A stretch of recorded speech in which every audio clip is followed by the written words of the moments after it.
bienvenue sur ce webinaire qui aujourd'hui portera sur le programmatique. Je suis accompagnée de Margarita Zlatkova qui est Bonjour à tous. la Head of Programmatique de Weborama et qui dressera une liste des facteurs clés de succès d'une stratégie programmatique efficace. Hop. Donc, je le disais, je suis avec Margarita Zlatkova, Head of Programmatique de Weborama et je suis Capucine Oppenheim, Communication Manager de Weborama France. Donc, avant de commencer, quelques mots et un rapide état des lieux du marché de la data. Donc, comme on le constate tous, le marché de la data est de plus en plus important pour toutes les entreprises, évidemment, quel que soit le secteur d'activité. Donc, aujourd'hui, on est un petit peu à la confluence des principaux enjeux des entreprises, comme donc, leur transformation digitale, leur business, et également, on agit comme un levier de compétitivité. Chaque année, il y a beaucoup d'entreprises dans le monde de la data qui se créent et des startups notamment. Donc, si on devait retenir, par exemple, un chiffre pour illustrer cette tendance, on pourrait dire qu'en 2011, on comptabilisait 150 data companies versus 5000 en 2017. On voit bien l'évolution. Évidemment, on connaît tous très bien les success stories tels que Uber, Facebook, Google, qui sont de réelles data companies qui ont basé leur business sur la data. Mais aujourd'hui, on assiste également à des transformations digitales chez les annonceurs dits plus traditionnels qui deviennent également des data companies et qui transforment donc entièrement leur business model. Donc, en termes d'opportunités, il y en a beaucoup. Donc, on connaît évidemment les opportunités business, mais il ne faut pas occulter toutes les opportunités qui sont liées à la connaissance client, à la fidélisation et également à l'acquisition de nouveaux clients. Donc, ce qui est aujourd'hui très intéressant évidemment avec la data, c'est qu'elle permet évidemment de constater comme on le sait, mais aussi de prédire. Donc, la data, c'est, comme je le disais, un vecteur de prédiction à partir du moment où elle est contextualisée et qu'on y applique une analyse comportementale grâce à l'intelligence artificielle. Donc, quand on parle de data, on parle de données structurées, chiffrées. On parle également de données non structurées et l'une d'entre elles est étudiée donc par la sémantique, la science des mots, qui est aujourd'hui clé pour la connaissance client. Donc, on peut établir ce constat car le contenu des consommateurs donc consommé sur Internet va révéler énormément de choses sur l'utilisateur, sur ses centres d'intérêt, ses moments de vie, par exemple, son affect à une marque ou un produit, ses émotions, ses affinités et beaucoup d'autres choses. Donc, nous, la question qu'on aime poser à nos interlocuteurs, c'est en tant que marque, est-il possible de savoir ce que les internautes sont en train de lire, donc quel contenu ils sont en train de consommer en temps réel sur Internet? Chez Weborama, on s'attelle à répondre à cette question et on arrive à tenir cette promesse puisqu'on peut connecter la connaissance client à travers l'analyse sémantique à une notion de construction de segments activables. Donc, par le passé, on sait que ces deux mondes étaient complètement silotés et aujourd'hui, notre promesse, c'est donc d'aider les marques à plus vendre à des coûts réduits dans une notion de temps réel à travers 4 briques. Donc, cette promesse, elle est présente donc, sur cette maison, la Webo House. La promesse réside dans le toit et elle est soutenue par 4 briques qui sont donc la connaissance client, qui est l'insight, la segmentation, l'activation dont on parlera aujourd'hui et enfin la mesure. Pour y parvenir, donc, on s'appuie sur des fondations et dont 2 assets qui sont très forts. Le premier asset, c'est la technologie data avec notre DMP et également un ad server qui concerne la mesure. La deuxième fondation, le deuxième asset, c'est la data science avec donc un algorithme propriétaire d'intelligence artificielle et d'analyse sémantique. Un asset qui est également très important et qui a un fondement très très important chez Weborama, c'est donc les people que vous pouvez voir en bas de cette Webo House. Et donc ces hommes qui sont des experts en data science, connaissance client, activation programmatique, marketing digital, etc. Donc en détail, les 3 assets, donc à gauche, la sémantique AI, comme je le disais, la science des mots qui va être clé pour la connaissance client. La brique du milieu de l'écran que vous pouvez voir, c'est justement les experts qui sont axés autour de 4 expertises. les data engineers, data analysts, scientists et stratégistes. Et enfin, la base de données propriétaire qui est classée selon 220 critères de qualification. Donc, chez Weborama, on a construit une méthodologie unique qui passe par l'écoute du web à travers 100 millions d'URL pour comprendre justement les centres d'intérêt, les moments de vie, les appétences à des produits dont je parlais précédemment. Donc, on va essayer d'organiser donc tous ces mots en cluster et les appliquer et appliquer du coup toute cette intelligence à des profils. Donc la base de cette méthodologie, c'est justement donc du coup d'appliquer cette intelligence liée à des contextes ou un contenu à des profils. Weborama, en quelques chiffres, nous sommes présents dans 8 pays, enfin, nous avons des bureaux dans 8 pays. On rayonne à travers 30 pays. Weborama compte 275 à peu près professionnels de la data, donc 40% qui sont concentrés sur la recherche et le développement. Chez Weborama, on compte également plus de 400 clients qui sont des marques majeures. Et globalement, on constate des performances qui sont très fortes avec une augmentation de vente allant de 30 à 200% chez nos clients et des économies de budget marketing d'activation de l'ordre de 20% en moyenne. Donc, le programmatique a pris évidemment une grande place dans l'ensemble des transactions publicitaires et on va essayer d'expliquer donc quels sont les principaux défis pour surfer sur le marché de la data et du programmatique. Je laisserai la parole dans quelques instants à Margarita. Juste pour introduire un petit peu cette notion, on va rappeler quelques chiffres importants pour mieux comprendre justement l'évolution et l'importance du programmatique. Donc, en effet, on voit que pour le premier semestre 2019, l'Observatoire de l'IPUB attribue au marché de la publicité digitale une croissance de 13% sur un an, ce qui représente 2 784 milliards d'euros dépensés. Donc, en revanche, il y a certaines choses qui ne changent pas, comme le search qui reste de loin le premier canal online, avec 1,19 milliard d'euros investis sur la période, ce qui représente 43% de part de marché. Donc, sa croissance de 10%, elle est essentiellement fournie par le mobile et l'essor du retail search. Ce dernier a capté près de 8% des investissements search selon justement cet observatoire de l'IPUB. Un autre constat, c'est évidemment la vitalité des réseaux sociaux. Donc aujourd'hui, le social connaît donc à nouveau la plus forte hausse du marché avec plus 20% d'évolution. Évidemment, on note que cette croissance a légèrement faibli par rapport à l'année dernière, mais le social capte quand même désormais 24% des investissements totaux et sa croissance, elle est tirée par la vidéo, dont le poids des investissements est passé de 26 à 28%, et évidemment celle du mobile également. 92% des recettes donc proviennent de ce device. Donc, quant au display, il est en hausse de 13% avec près de 550 millions d'euros investis. Donc, 44% de ce montant va au display classique, notamment avec les modules de recommandation de contenu. 42% à la vidéo, 13% aux OPS et 1% à l'audio. Donc, pour les médias qui ont beaucoup investi dans ce format via des podcasts, on est encore un petit peu loin. Ils sont loin d'y trouver leur compte, mais en revanche, si on regarde la croissance des investissements qui lui sont alloués, qui sont de plus de 20%, c'est assez encourageant. Une autre évolution qui est notable, c'est l'essor du programmatique. Donc, ce dernier concerne donc évidemment les inventaires vendus via une mise en relation automatisée entre acheteurs et vendeurs. Elle dépasse pour la première fois 50% des recettes display des régies, donc même 51% pour être exact. Donc sa croissance, elle est de 21% contre seulement 5% pour le non-display. Le programmatique, donc aujourd'hui, pèse 78% des investissements display et social confondus. Et il représente aussi donc 71% des recettes mobiles et 67% des recettes vidéo. Donc, après ce petit état des lieux via des chiffres, je vais laisser la parole à Margarita qui va dresser une liste des facteurs clés de succès d'une stratégie, d'une campagne programmatique.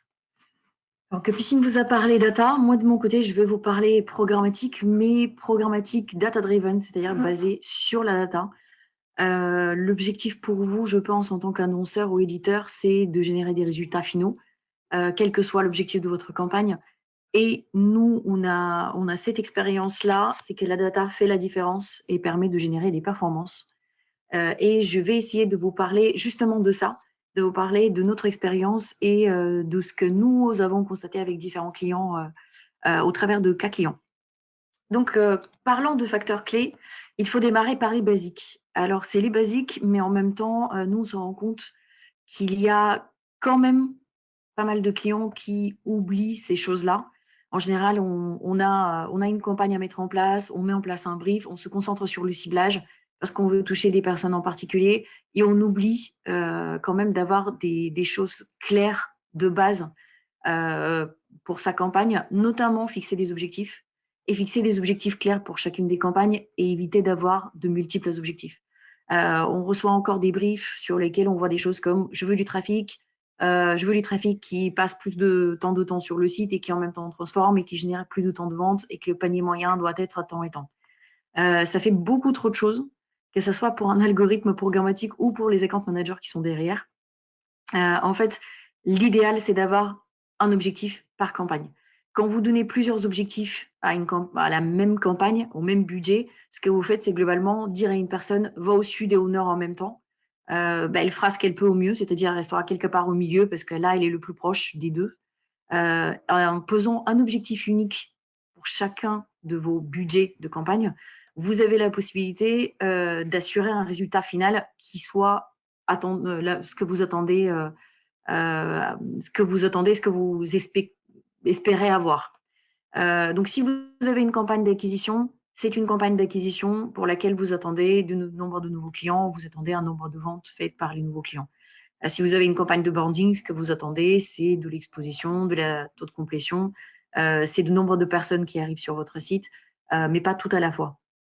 Et l'autre partie importante, ça reste aussi de chiffrer vos KPI. Il faut toujours associer un KPI à un objectif. OK, c'est une campagne d'acquisition, mais qu'est-ce qu'on attend réellement de cette campagne-là, de manière chiffrée? On reçoit encore beaucoup de briefs dans lesquels le brief est globalement « je veux faire de l'acquisition et faites au mieux ». Alors, le fait au mieux, c'est difficile à retranscrire en statistiques et en chiffres. Et donc, le fait au mieux ne vous permet pas non plus à vous de savoir les limites de vos campagnes. Est-ce que vos KPI sont réalistes? Est-ce que le coût d'acquisition que vous avez déterminé est possible en programmatique? Est-ce qu'il est trop optimiste? Est-ce qu'il est trop faible par rapport à ce qui peut être réalisé?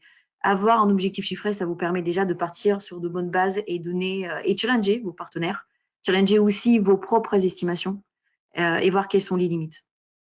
Et la troisième partie importante, c'est de savoir quel type de data vous voulez utiliser pour vos campagnes. Tout simplement, lister toutes les données disponibles chez vous, que ce soit des données de navigation, des données CRM, tout ce qui peut être utilisé dans vos campagnes pour pouvoir travailler en mode data-driven. Bien sûr, dans le respect des réglementations en cours et des réglementations de votre métier. Et une fois tout ça mis en place, du coup, nous, on vous propose un plan d'action que nous mettons en place avec tous nos clients qui permet d'avoir des campagnes efficaces, notamment travailler en connaissance client, donc comprendre vos consommateurs avant de les cibler et activer, puisque les optimisations de vos campagnes vont dépendre de toutes ces étapes préliminaires et bien sûr mesurer pour vous rendre compte si les KPI que vous avez fixés au début sont réalistes et si c'est possible de les respecter ou pas. Donc, je vous propose de passer sur chacune de ces étapes très rapidement et brièvement avant de regarder quelques cas clients sur lesquels nous, on les a appliqués pour pouvoir vous donner un petit peu plus de détails. Alors, comprendre. Comprendre, c'est avoir la connaissance client, avoir la connaissance de vos consommateurs.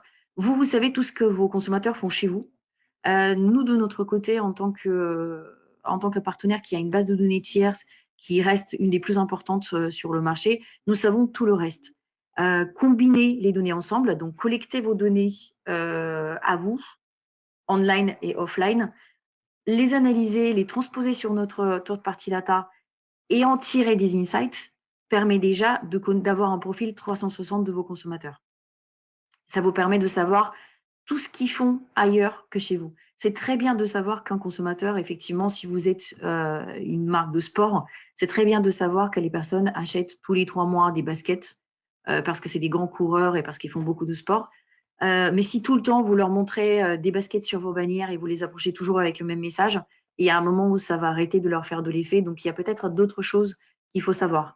Ça peut être des personnes qui ont des animaux, par exemple. Donc, ils passent beaucoup de temps à les promener. Donc, vous avez à leur proposer la super tenue avec laquelle on doit promener son chien. Ou ils sont en train de déménager. Et dans ce cas-là, ils vont avoir besoin de chaussures, de tenues et d'autres choses qui sont adaptées à un déménagement, qui sont faciles à laver, qui, même très salies, peuvent après devenir comme neufs, etc. Donc, ça permet d'approcher vos clients d'une autre manière et de leur montrer que vous les connaissez bien et que vous vous intéressez à ce qui les intéresse à la fin. Et tous ces insights permettront de créer des segments pour votre campagne qui seront des segments sur mesure par rapport à l'objectif et au KPI de votre campagne. Vous aurez toute la connaissance client qui vous permettra de créer des segments efficaces. On ne crée pas les mêmes segments. On ne crée pas de la même manière, en tout cas, des segments. Si on fait une campagne avec un objectif de branding qu'une campagne avec un objectif de performance, et on ne s'adresse probablement pas aux mêmes personnes, même si on reste sur la base des consommateurs et des prospects que vous avez identifiés.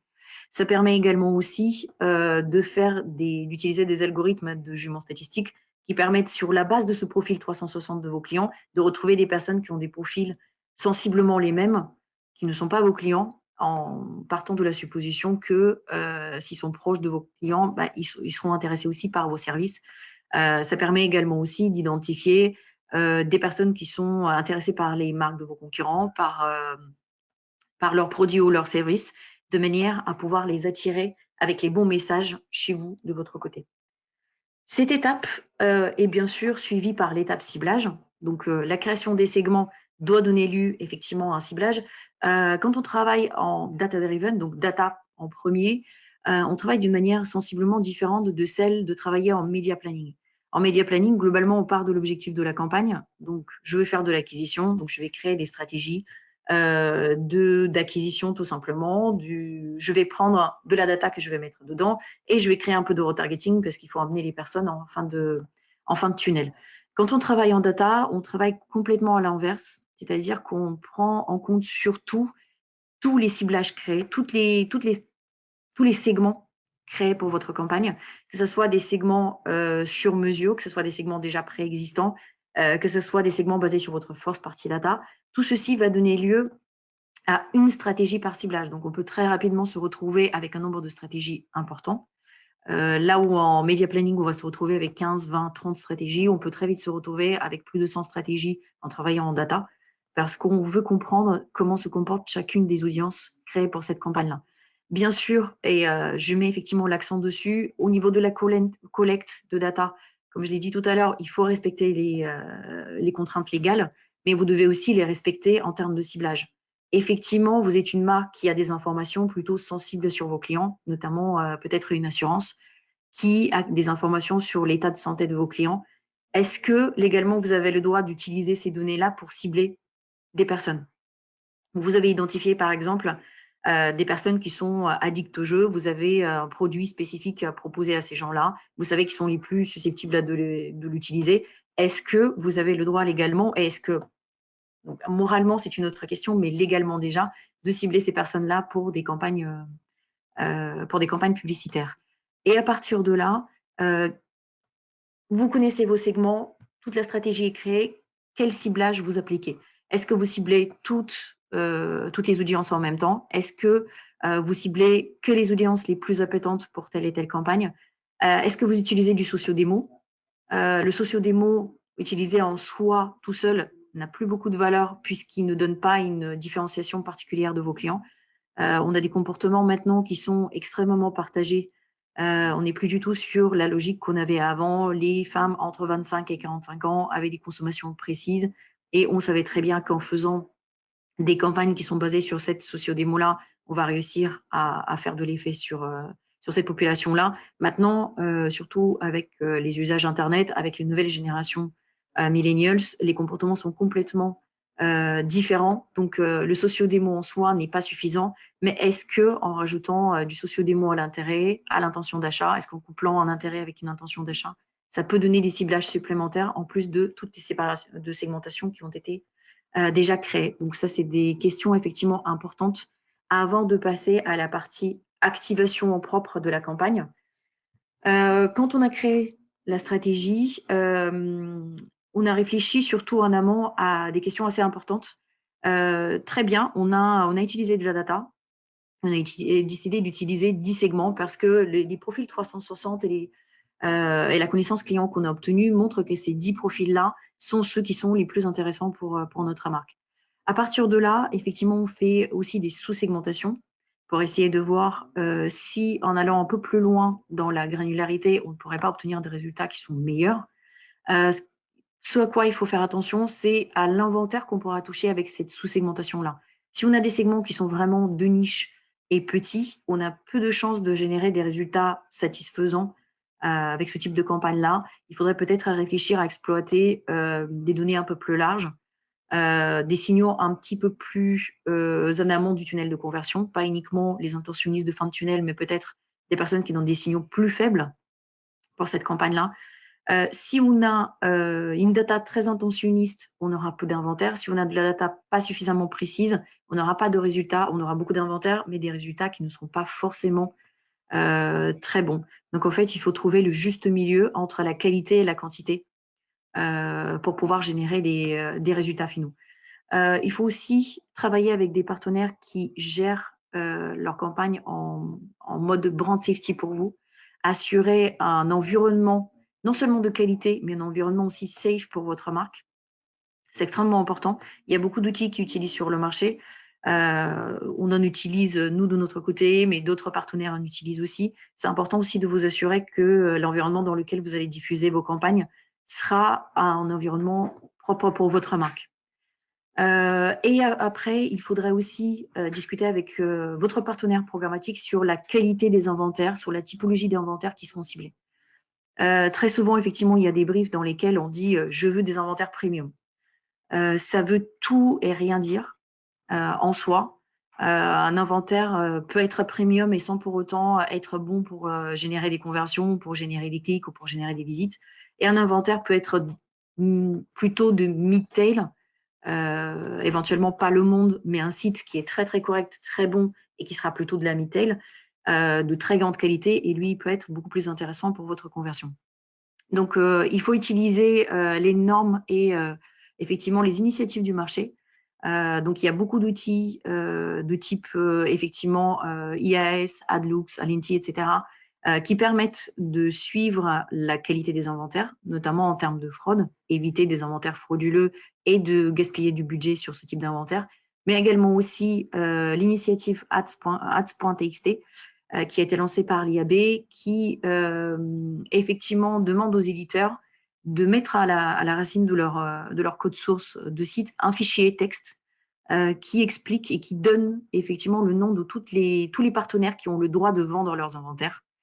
Et ce fichier-là est très important en achat programmatique. Il y a une grande partie des sites de qualité français qui ont déjà mis en place cette norme-là, et il permet également aussi de s'assurer d'acheter cet inventaire par les bons partenaires. Si le partenaire n'est pas indiqué dans le fichier ads.txt, il n'est probablement pas autorisé à vendre ses inventaires, ou c'est probablement de la fraude.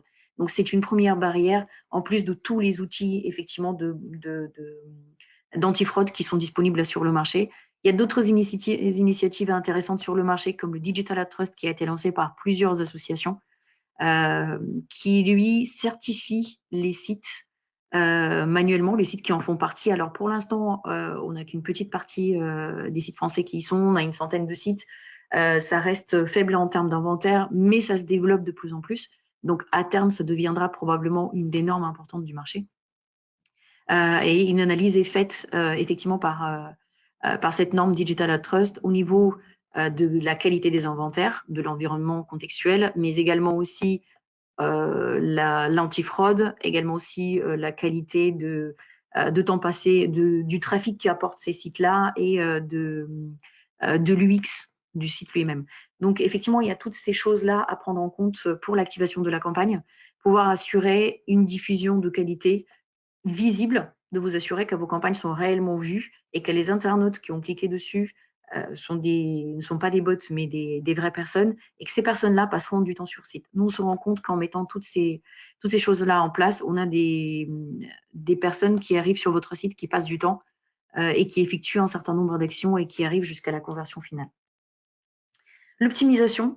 Alors, l'optimisation passe par beaucoup d'échanges avec votre partenaire programmatique parce qu'il a besoin de votre expertise, votre expertise métier, la connaissance de vos consommateurs, la connaissance de vos produits. Et elle passe aussi de votre côté par le suivi de votre tunnel de conversion globale. Certes, je suis sur une campagne d'acquisition. Certes, mon coût d'acquisition est beaucoup plus important que celui du retargeting, qui est en fin de tunnel. Mais est-ce que cette campagne-là, elle m'a apporté de nouveaux visiteurs qui n'étaient pas avant sur mon site? Est-ce que ces personnes-là passent un temps significatif sur mon site? Est-ce qu'ils visitent plusieurs pages? Est-ce que cette campagne-là me permet de les basculer d'une étape du tunnel de conversion à une autre?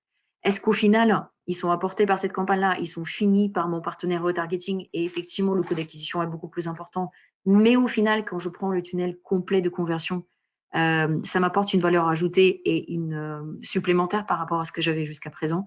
Est-ce que les modèles d'attribution que j'ai mis en place sont suffisants pour mettre en évidence cette valeur ajoutée? Toutes ces questions-là sont extrêmement importantes pour optimiser la campagne. Nous, on demande en général à nos clients de nous envoyer leur reporting d'attribution et de contribution et de nous indiquer quelles sont effectivement les valeurs importantes qu'ils prennent en compte. Donc, effectivement, on est sur une campagne d'acquisition, on doit générer des ventes de nouveaux clients, mais quels sont tous les autres paramètres qu'ils prennent en compte? Et est-ce qu'on peut optimiser la campagne de manière à ce que les personnes passent plus de temps sur le site, que la publicité soit un peu plus visible, qu'il y ait une contribution encore plus importante de ce levier à certaines étapes, etc. Donc, tout ceci est pris en compte dans l'optimisation de la campagne.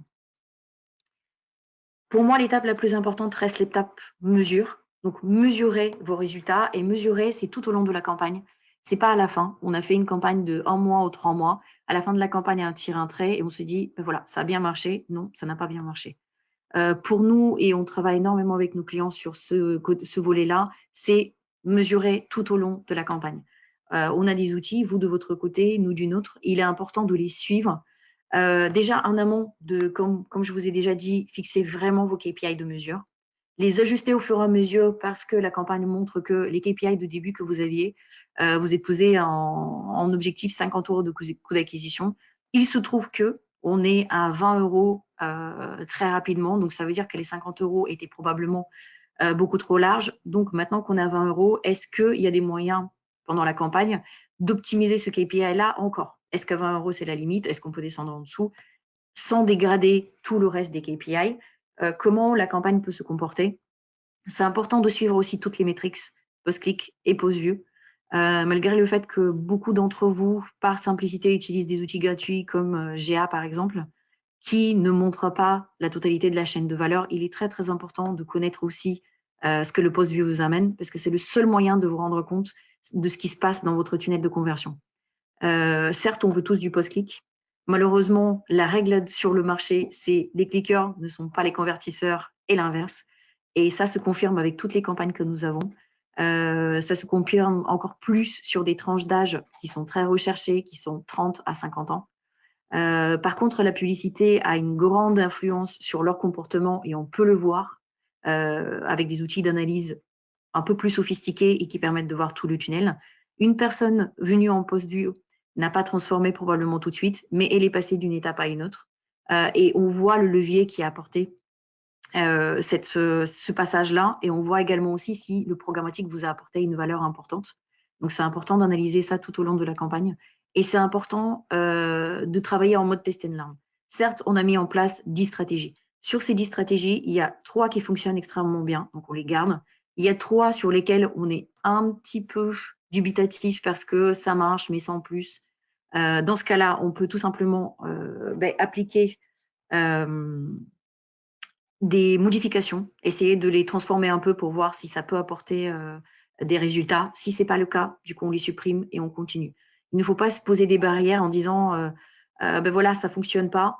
J'ai un coût d'acquisition qui est à peu près de ce que j'attendais, mais ce n'est pas encore ça, donc j'arrête tout et je laisse tomber. Il faut travailler quand on travaille avec de la data, en termes de programmatique, ça prend un petit peu de temps. Il faut réfléchir en termes de campagne de 1 à 3 mois pour laisser le temps tout simplement des optimisations. Pour pouvoir faire du test and learn sans se poser de barrières et se dire on a des enseignements qu'on veut tirer de cette campagne-là, bah, du coup, il faut travailler dans ce sens-là. Donc voilà pour cette méthodologie rapide. Je vais de mon côté vous présenter, je vois qu'on a peu de temps, donc je vais vous présenter très rapidement des cas clients et on pourra en échanger avec ceux d'entre vous qui sont intéressés par la suite. Donc un premier cas qui est effectivement un cas plutôt de branding, de génération de taux de nouvelles sessions avec un client qui a globalement entre 3 et 5 promotions par mois. Donc effectivement pas une possibilité de stabilisation d'un taux de visite parce que les visites sont énormément liées à ces promotions-là. C'est un client avec lequel on travaille depuis un petit moment. Les coûts à la visite sont extrêmement bons et on s'est rendu compte que, mais comme vous voyez, on a plus de 250 stratégies d'achat en parallèle qui sont toutes basées sur de la data, qui sont développées au fur et à mesure. Et on a un taux de nouvelle session de 95%. Et on se rend compte que tous les segments sur mesure qu'on a créés pour eux sont ceux qui amènent le plus de valeur ajoutée. C'est ceux qui ont permis au coût d'acquisition de baisser assez rapidement. Industrie des télécommunications, là pour le coup de la vente, assurer un niveau de performance stable également aussi avec un client qui a tout le temps des offres différentes pour des publics différents, ce qui nous oblige à créer énormément de ciblages différents et de les combiner ensemble. Et on se rend compte que sur ce client-là, on a les stratégies de lookalike, donc de tout ce qui est jumeaux statistiques affinitaires, que nous on fait sur la totalité du tunnel de conversion, pas uniquement sur les convertisseurs, mais sur les personnes qui passent plus de temps sur le site, sur les personnes qui visitent plusieurs pages, etc., pour pouvoir exploiter justement les possibilités du programmatique de faire passer des personnes d'une étape à une autre. On se rend compte que ces ciblages-là de lookalike sont ceux qui performent le mieux, jusqu'à 3 fois plus que toutes les autres stratégies. Et on a des taux de conversion qui sont effectivement extrêmement liés à l'utilisation de cette donnée. Et nous avons un dernier cas qui est plutôt sur du lead, sur des générations de demandes de crédit conso pour l'univers automobile. Donc une industrie finance-crédit qui n'a strictement rien à voir. Du coup, avec de très très bons taux de conversion. Alors sur un client qui est extrêmement exigeant et qui a la complexité effectivement d'avoir des modèles d'attribution très personnalisés. On prend en compte pour les calculs du coût d'acquisition uniquement les leads pré-acceptés. Donc il y a un algorithme qui décide au moment de la soumission du formulaire sur le site, est-ce qu'il va être accepté ou non, donc une pré-acceptation. Donc le calcul du coût d'acquisition est basé que sur les dossiers pré-acceptés, donc tous les autres sont rejetés, et l'attribution au niveau post-view, post-click et dans le tunnel de conversion est très particulière pour ce client-là et pour chaque levier. Et on a des coûts d'acquisition qui sont extrêmement intéressants pour eux, avec même des taux de clic sur un univers qui n'est pas très sexy, extrêmement important. Et ici, nous avons tous les segments sur mesure créés pour ce client-là, qui génèrent 30% de plus de performance que tous les autres segments, notamment les segments génériques de la base, mais les segments aussi basés sur la first party data. Tout simplement parce que le secteur est tel qu'on ne reprend pas un crédit immédiatement pour la même chose. Donc voilà, très rapidement sur cette partie-là.